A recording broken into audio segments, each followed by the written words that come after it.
big mango trees. But the rest is, there's no even pathway when we came into this place. Me coming from Cavite, ate, I was the first one who wanted to back out. I told my wife, sister, that are you sure that we are really going to volunteer together with this group? Because I am not sure that the Lord is calling me here. I wanted to back out at that time. I hear some noise of the insect. I think there's a lot of snakes in this place because it's really thickly dense with trees. And I'm not used into living this kind. But then, my wife told me, she held my hand and she told me, God will help us. When she told me that, it gives me partially a relief. But then I'm still nervous of staying and joining, especially when we started construction. Even it's raining, our president told us, let's keep going, let's keep moving. Because we know that the resources are very few. We are not being paid. When you are not being paid, how can you move? How can you work when you're not being paid, right? If you are motivated by some money, if you're being paid with a high amount, at least even if it's raining, you can still work in the middle of the rain. But during that time, we're not being paid. We're just only being fed. Pinapakain lang kami, kuya. But Satan is whispering in my ears at that time. Why are you here? Why are you using your time in this place where you're not earning some money? Why don't you just go back, into your previous work and earn some money? But Satan almost got me in that because I decided to resign. I'm not even a worker here, but I decided to resign. And not only me, but I also told my wife, why don't we just earn some money in the world and then we just help this group, the Better Way Foundation. Anyway, they need some money. So we will just be working and then we give them some donations. So I told my wife in that, and because she's submissive, and she said, okay, but what are we going to do? But the first thing that we have to do is to tell the president that we are going to resign. We're leaving this work, and then we're just going to help them. Maybe they will be thankful because there's some funds that will be coming in. I'm very sorry because I'm so, boastful, to tell them that we are going to help. In fact, even without our help, God will sustain this place. And we are seeing that God is still sustaining this place. And not only me, who decided to resign. I even told my wife, and then I also told Brother Emerson, hey, Brother Emerson, we're both a graduate of physical therapy. What are we doing here? Why don't we resign from this work? One thing that motivated us to keep moving forward is when the president told us, during the time the president is Kuya Mark, and he told us, okay, if you decide to go, I will allow you to go, but let's have a devotional reading first. The devotional reading that we had at that time is from Ellen White. The title is Advancing Amidst Difficulties. Brother, talking about the power of the Word, talking about the power of the Spirit of prophecy. The title is Advancing Amidst Difficulties. And he told us the story. He read the story about Ellen White. James White is starting to pioneer the publishing work. During that time, there's no printed materials. During that time, they don't have any printer. They don't have money, even at that time. Imagine you're starting a big publishing work and you don't have any money. But they know that it is God's calling for them. So number one, in order for us to be undaunted in mission, you need to ask God yourself, Lord, did you really call me to do mission? And if you really called me to do mission, what is your purpose in my life? Because if you know your why, if you know your purpose, you will not be living God's calling in your life. James and Ellen, they know their purpose. They're going to start a publishing work, even without money. And so what did they do? So, James, he took off his clothes because it's dirty. Ellen is washing his clothes, James' clothes. And then he saw that one of his clothes has a hole. And so Ellen said, James, we need to save some money, and I will be buying you a new set of clothes. James said, no, just repair my clothes. And that money that you save, we will be using that in order for us to have the printed materials, in order to continue with the publishing ministry. So Ellen decided to keep that money and use it, save it for the publishing ministry. Several months passed, and Ellen is again washing the clothes. When she was washing the clothes, as she hung it, she saw that the repair that she did, how do you repair clothes? Do you just sew it? So for her, she put a patch. She recognized that same clothes the first time that she put a patch. By that time, she could not recognize what is the original tela, yung original material, because it has a lot of patches already. And you can just imagine how many times they sacrificed, how many times they denied, just for the sake of the pioneering work to have the publishing ministry started. Amen? After hearing that story, I was so ashamed of myself that the sacrifices and the denying that we were doing here could not even be compared to the story of our pioneers. At that time, I found myself in tears, and I told the president, I will not be resigning.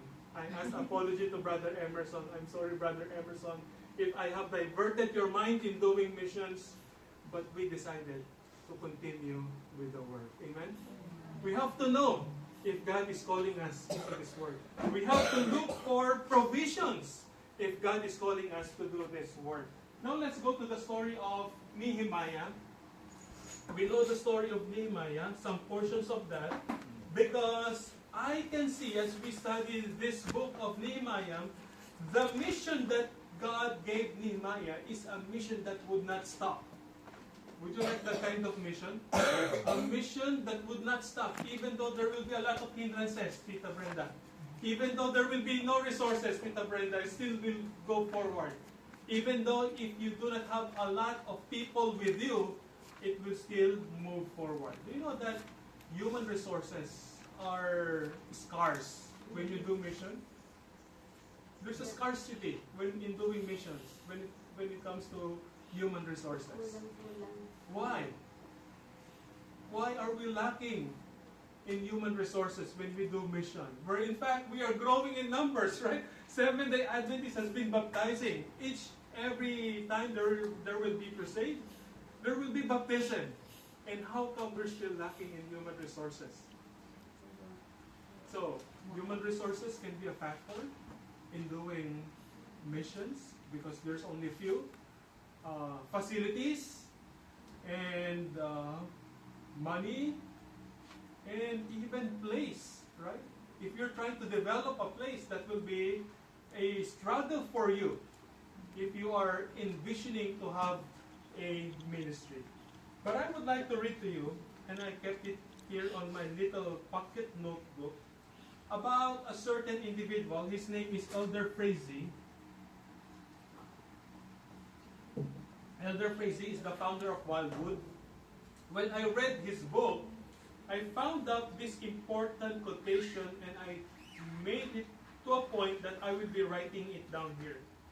It says, once we wanted to be undaunted in vision, I think this relates for us.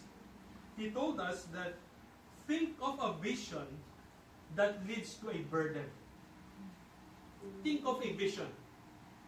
You wanted your business to be enlarged. If that is your vision, then you have to think of a burden. If you're thinking to have an outpost center, that is your vision. But then you also have to think about the burden. That burden is placed in your heart by God because God gave that vision in you. So think of a vision that leads to a burden. Think of a burden that leads you to a prayer. Right? You saw the vision. Especially God is talking to you every early morning part of the day. Upon waking up, as you contemplate in His Word, the Holy Spirit will be there. He will be whispering what He wanted you to do. So that is a vision. And because God gave that vision, that becomes your burden. And that becomes your burden, then that leads you to a prayer. Why?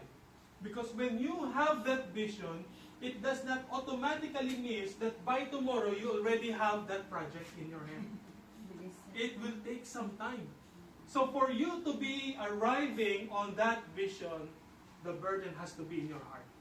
Because if that burden is in your heart, whatever means or whatever it takes or whatever distractions that the enemy is going to put upon your track, you will still move forward because you are backed up with prayer. Think of a vision that leads to a burden. Think of a burden that leads you into prayer. And then think of a prayer that leads you into effort, Tita Brenda.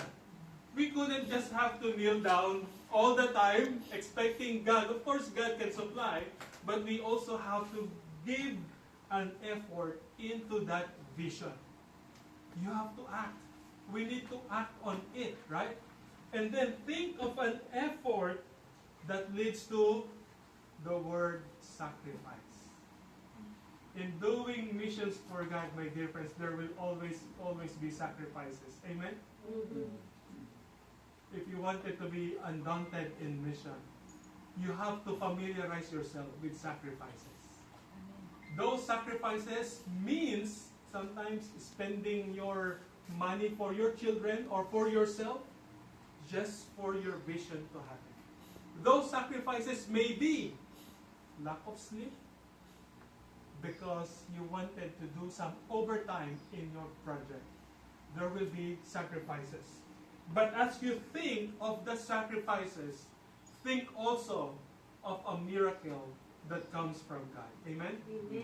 Think of a vision, then think of a burden. That burden will lead you to prayer. Think of a prayer that will lead you to an effort. Think of an effort that will lead you to a sacrifices. And think of the sacrifices that will lead you into a miracle of God. Mm-hmm. Whenever you will be following that principle, my dear friends, you will always go back on how you started your ministry, on how God helped you to start that ministry. And as you look back, you will see God is with you all the way through. Amen? Mm-hmm. Amen. So let's go to Nehemiah.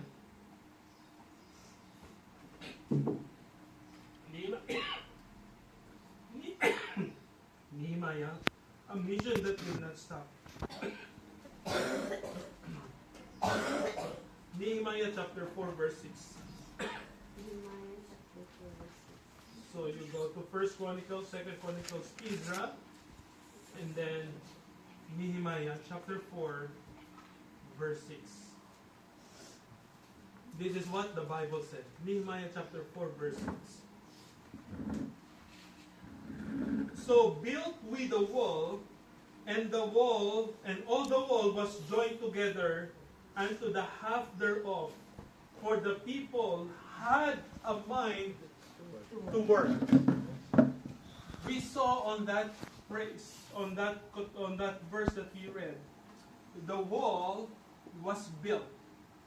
The wall was built because of joining hands together, because they have in their mind a mind to work. Now it's easy to call individuals to work, right? Laborers to work, Brother Aaron, right?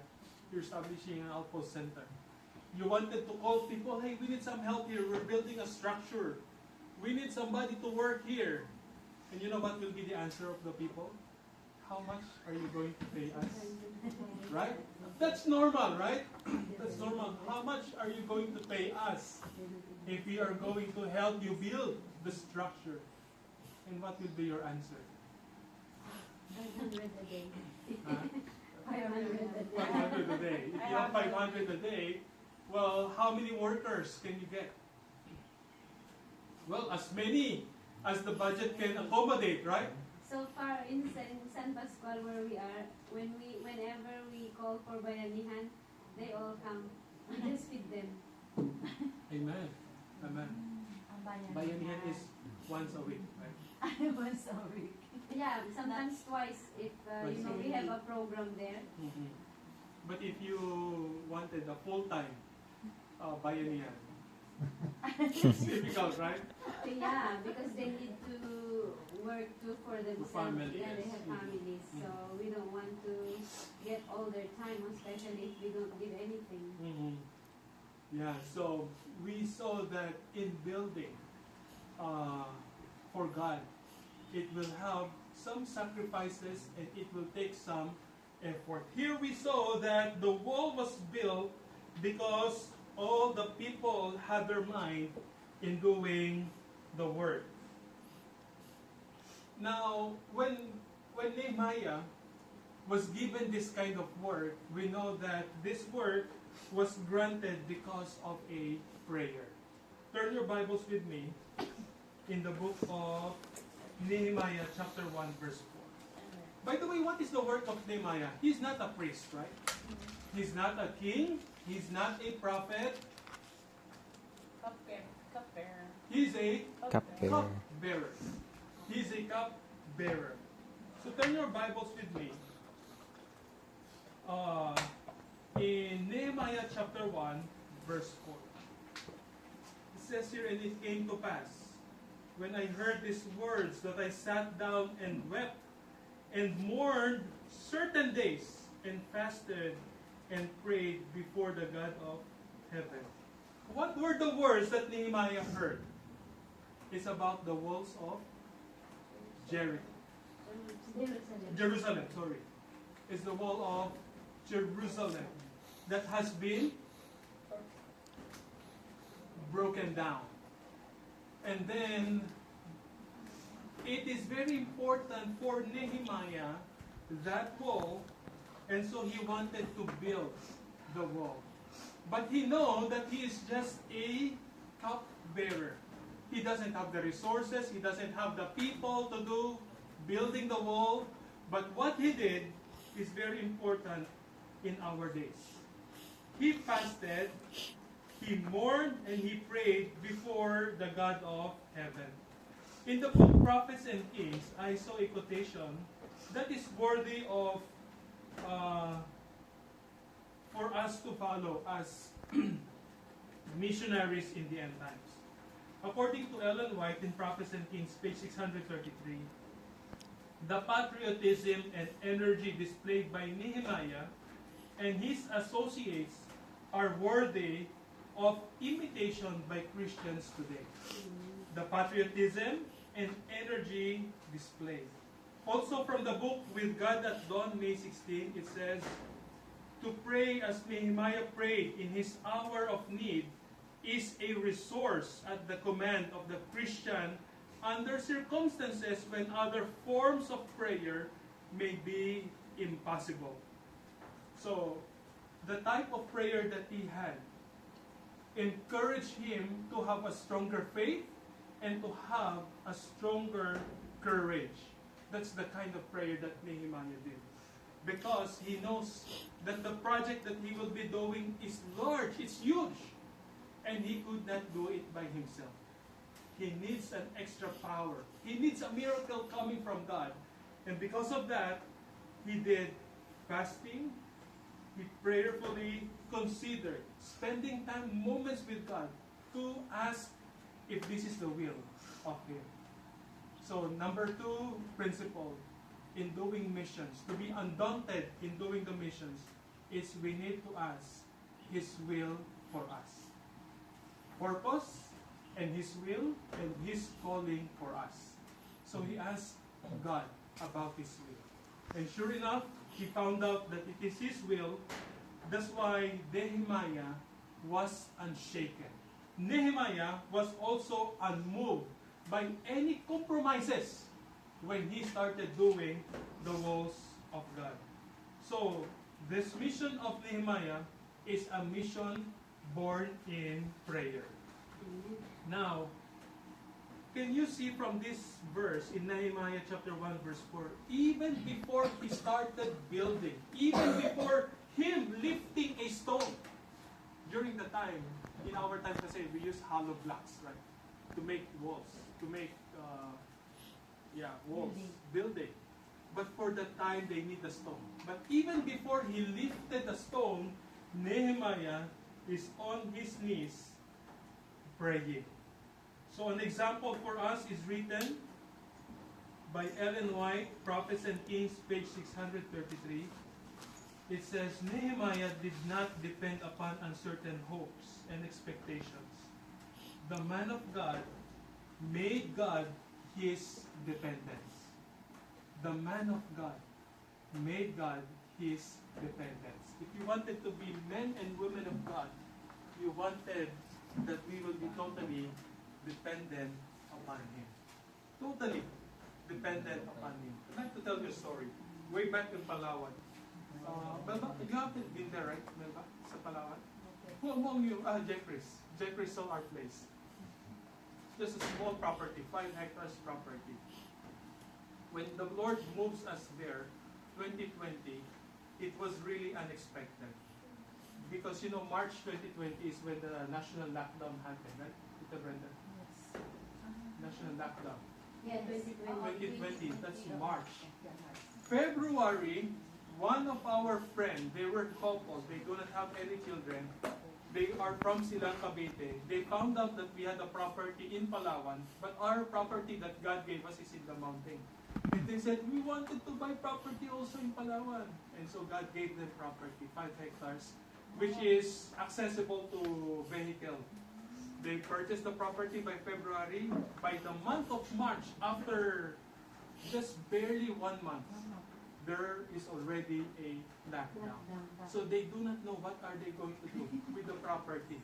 But since we were there, we kept on praying, we are asking God what is God's purpose on that property.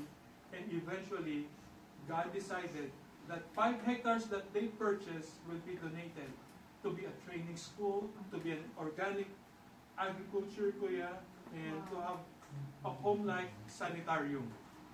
That was the plan. But when the plan was given, it's so good to imagine, right?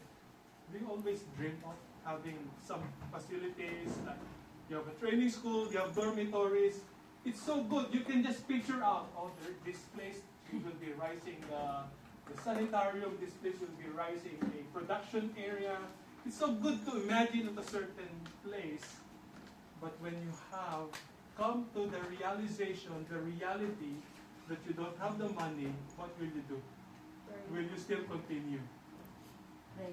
Pray. Yeah. You have to always go back to prayer. But I was not told about that, and I was not convicted at that time to go into prayer. Not until somebody gave me a companion who will teach me how to pray. Because by the year 2022, when Light moved to Siloam Valley Institute, I wanted to stay there at Siloam Valley Institute. I wanted to leave the place in Palawan because I tried planting, but I think I do not have the green thumb. So it's growing as well, but it's not as healthy vegetable that we have. And so I decided, Lord, if you allow us, we will just be staying at Siloam Valley Institute. The team of Light is there. Dr. Elvin and Dr. Yana is our friend. And they have a growing ministry over there. I can see miracles are happening also in that place. And my prayer at that time is, Lord, allow us to be here at Siloam Valley Institute. But God only told us to be there for 2 months, 60 days.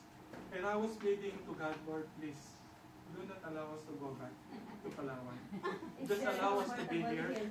And then my children are asking, what about our house there, Daddy? And I said, no problem. God can always provide a house for us.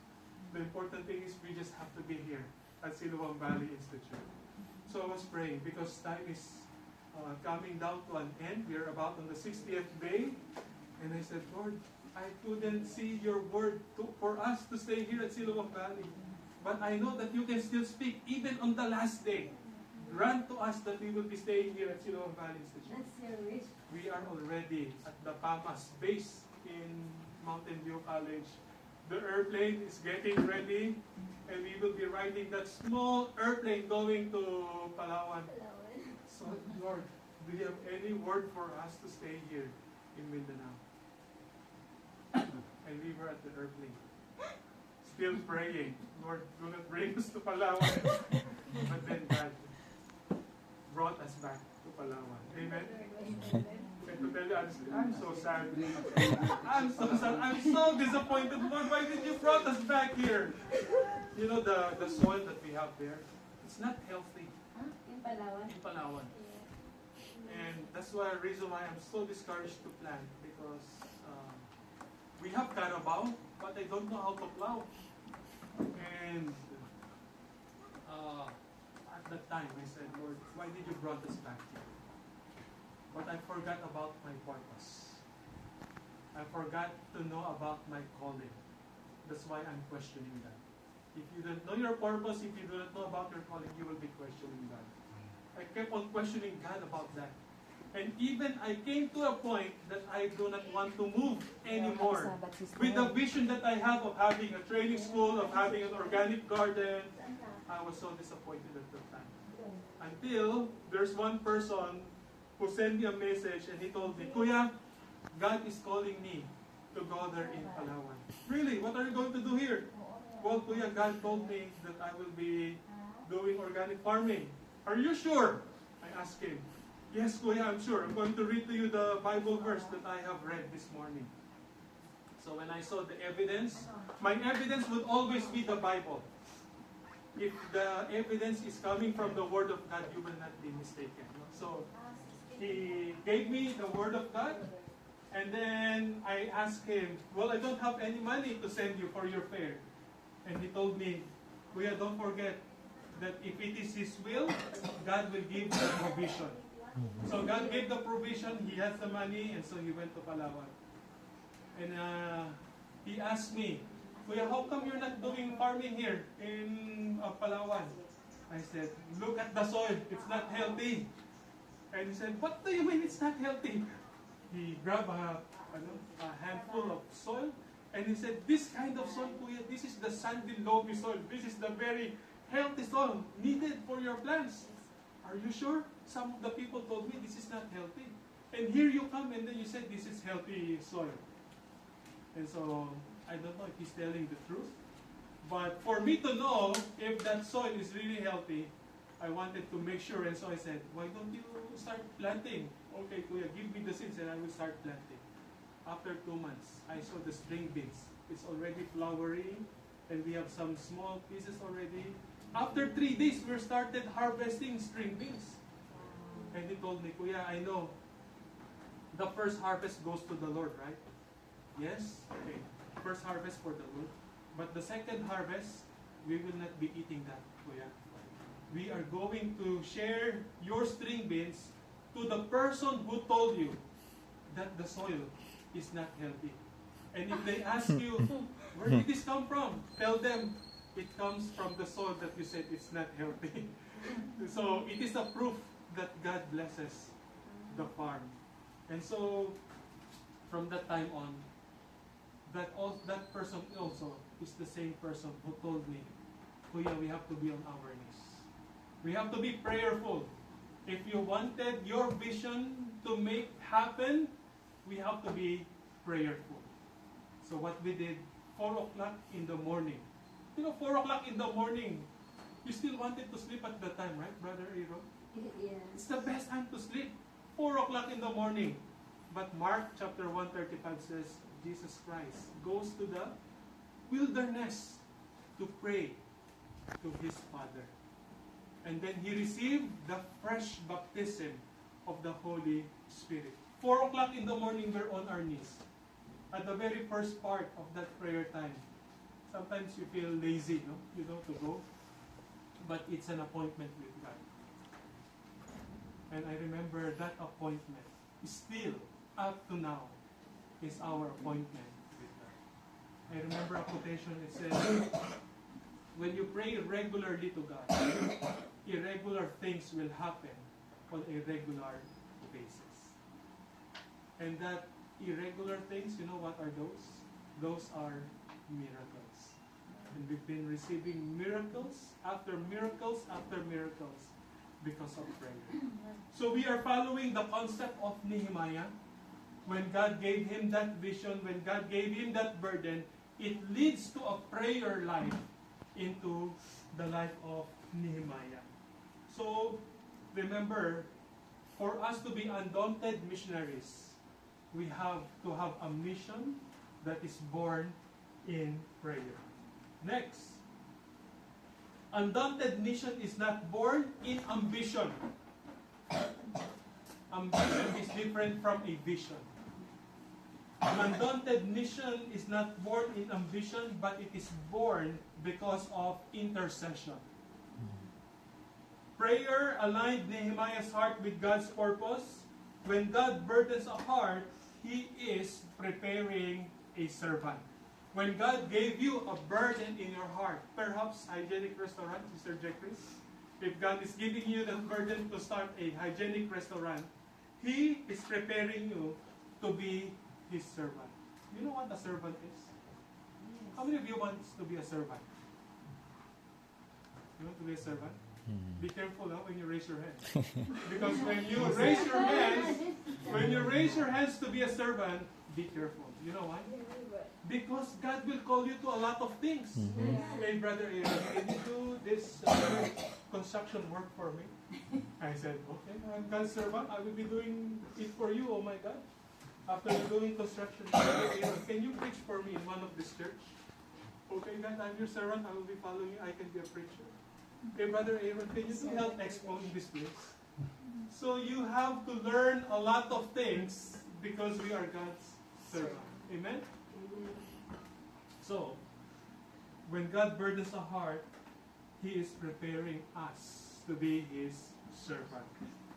Now, another thing is, in Nehemiah's mission, he faces opposition. He faces opposition. In your mission, you will also be facing opposition. I read in one of the quotation, I don't know if I place it here.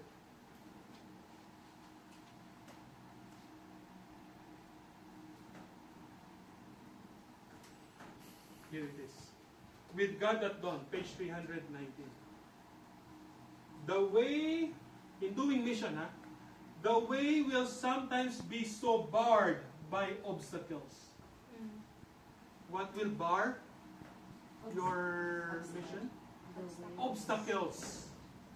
Obstacles, dear friends. When you talk about obstacles, it's not just an ordinary challenges. When you talk about obstacles, it means a huge problem. The way will sometimes be so barred by obstacles. Apparently unsurmountable. Can you imagine that? As to dishearten those who will yield to discouragement. So, there will be obstacles. That obstacles is insurmountable. Insurmountable that will dishearten those who will yield to discouragement. But God is saying to such, go forward. Amen? Go forward. Was that the experiences of the Israelites? When they were already on the Red Sea, did they move forward? Yes. Yes. They did go forward. So for the life of Nehemiah, there were some oppositions coming from Sanballat. That's written in Nehemiah chapter 4 verse 9. Nevertheless, verse 1. But it came to pass that when Sanballat heard that we builded the wall, he was wroth and took great indignation, and then he mocked the Jews. So, the opposition that Nehemiah faced at that time is mockery, coming from Sanballat. And also, not just mockery, he also received threatening, coming from the Ammonites. It's written in verse 3. Now Tobiah, the Ammonite, was by him, and he said, even that which they built, if a fox go up, he shall even break down their stone wall. Can you imagine the insult? According to the Ammonites, don't worry. Allow them to build the walls. Because if they will be building their walls, we know that they do not have the resources. We know that they do not have the capacity. Even if the wall will just be climbing up into that wall will collapse. What an insult, right? If you are Nehemiah, Nehemiah is not a construction worker. He's not an architect, he's not an engineer. He doesn't have any knowledge on doing construction. He's just a cupbearer, right? But because he knows his purpose, he knows his why, he knows it is his will, so he moved forward with the work despite of the threatenings, despite of the mockery, and despite of the discouragement. And you know where does the discouragement comes from? The discouragement comes from his fellow Jews. Can you imagine that? You're trying to encourage your people. Come on, let's help one another. Let's help build this wall. But then the discouragement comes from your own people. Those three things are unsurmountable. Those are barred by different obstacles. But Nehemiah decided to go forward because God is telling him to go forward. Now, again, Nehemiah proved himself because in Nehemiah chapter 4 verse 9 says, nevertheless, there are oppositions, there are challenges, there are mockery, there are discouragements, there are threats. But in Nehemiah chapter 4 verse 9 it says, nevertheless, we made our prayer unto our God and set a watch against them day and night. Amen? They made prayer. And they set a watch. You know, when you hear the word set a watch in the Bible, it means they made an appointment time with God. Day and night, and they are in prayer. So Nehemiah refused to stop. You know, Ellen White powerfully states in Prophets and Kings, page 644, the opposition and discouragement that the builders in Nehemiah's day met from open enemies and pretended friends are typical of the experience that those who work for God will meet today. It's typical in our work for God today. We will have an experience probably Nehemiah. There will be a modern Nehemiah amidst of us. But remember this quotation from Mount of Blessings, page 180.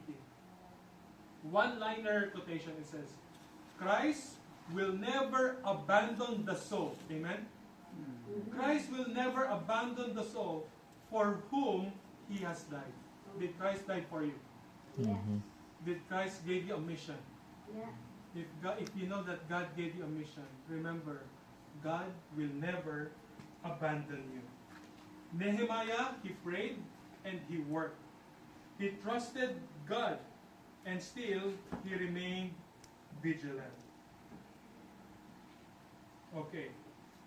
Another point that we would like to see here in the life of Nehemiah is the undaunted mission inspires others to rise. Meaning, it encouraged others to follow the example. Nehemiah chapter 2, verse 18, it says,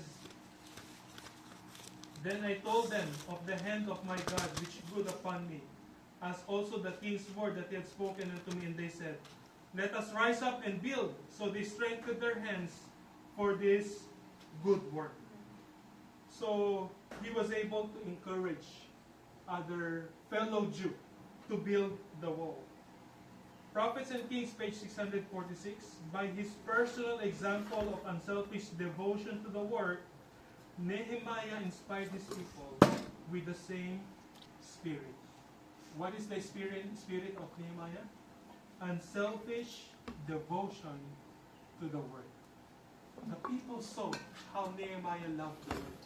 The people saw how Nehemiah is so devoted that despite of the discouraging experiences, Nehemiah has the spirit of going forward. How about our leadership? Is our leadership fuels courage from our members to our members? How about our leadership? Can our companions see fear in our hearts that they will also not move forward? If we have fear in our hearts, that will be manifested in the way we act, and then that will also cause discouragement to our fellow believers. But we have to remember, if our mission is shared together, if the mission is shared together, remember that the strength will be multiplied as well. Because you have more hands working hand in hand together for that mission. And if your mission is undaunted, remember that mission will bring glory to God. You know the story, right? How many days was the wall of Jerusalem built? You remember how many days?